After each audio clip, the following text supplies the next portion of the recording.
Hello there.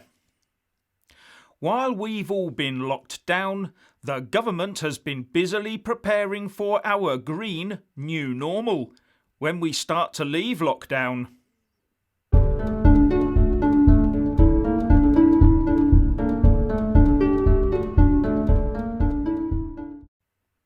Firstly, please give this video a like to give my channel a boost, and I'm always uploading new videos, so please do check back daily.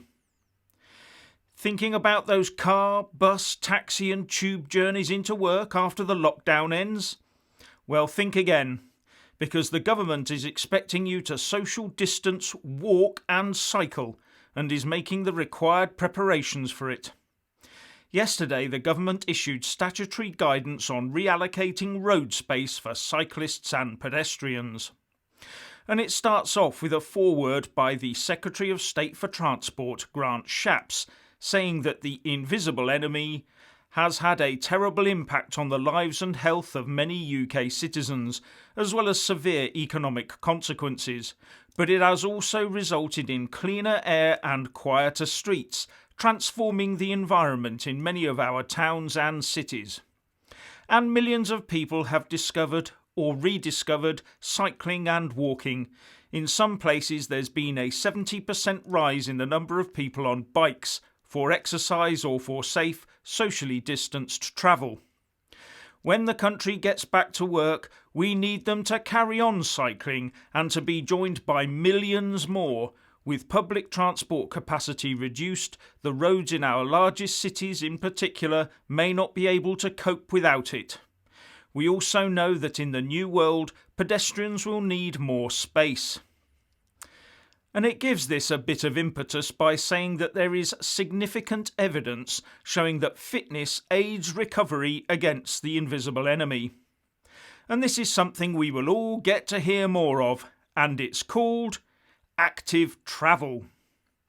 Millions of people cycling and walking to work every day. Sounds like another Chinese import to me. Will we be seeing rickshaws taking over from black cabs? Or how about the return of the good old sedan chair? And Shapps continues his statement with, "We recognise this moment for what it is, a once-in-a-generation opportunity to deliver a lasting transformative change in how we make short journeys in our towns and cities." According to the National Travel Survey, in 2017 and 18, over 40% of urban journeys were under 2 miles, perfectly suited to walking and cycling. And how about this? The government therefore expects local authorities to make significant changes to their road layouts to give more space to cyclists and pedestrians. Such changes will help embed altered behaviours and demonstrate the positive effects of active travel. With the guidance itself saying, measures should be taken as swiftly as possible and in any event within weeks, given the urgent need to change travel habits before the restart takes full effect. So, buy shares in bicycle manufacturers, bicycle chain and lock suppliers, footwear makers, and of course, lycra clothing providers. So what can we expect when we get back to work? Firstly, pop-up cycle facilities such as mandatory cycle lanes using light segregation features such as flexible plastic wands, or quickly converting traffic lanes into temporary cycle lanes, suspending parking bays where necessary, widening existing cycle lanes to enable cyclists to maintain distancing. And then there's using cones and barriers to widen footways along lengths of road. And for the youngsters there's encouraging walking and cycling to school, for example through the introduction of more school streets. And the extension of more speed limits.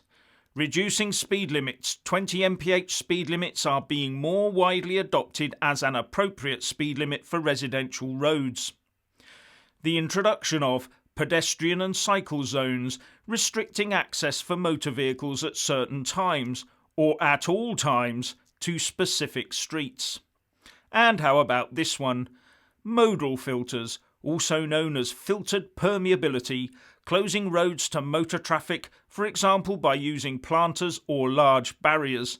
Often used in residential areas, this can create neighbourhoods that are low traffic or traffic free, creating a more pleasant environment that encourages people to walk and cycle and improving safety. And there will also be more cycle parking facilities, such as outside stations and in high streets, to accommodate an increase in cycling, for example by repurposing parking bays to accommodate cycle racks. And to help cyclists along, there will be changes to junction design to accommodate more cyclists, as well as whole route approaches to create corridors for buses, cycles and access only on key routes into town and city centres. And the government also wants previously planned permanent schemes that can be built relatively quickly brought forward. And Grant Shapps is urging the public sector bodies concerned to do everything they can to provide a lasting legacy of greener, safer transport. So you do have to ask yourself how temporary much of this will be, don't you? Anyway, if you want to hear more from me, please don't forget to subscribe and also press that little bell, or you won't get any notifications. And if you want to see more of me, buy a mug with my mug on it. So what do you think about these transport proposals? Please share and comment, and thank you for watching. Please do like and share this video, and also subscribe to my channel. And when subscribing, please do remember to press on the little bell next to the subscribe button. That way you'll get an alert every single time I put up a new video. And thank you very much for watching.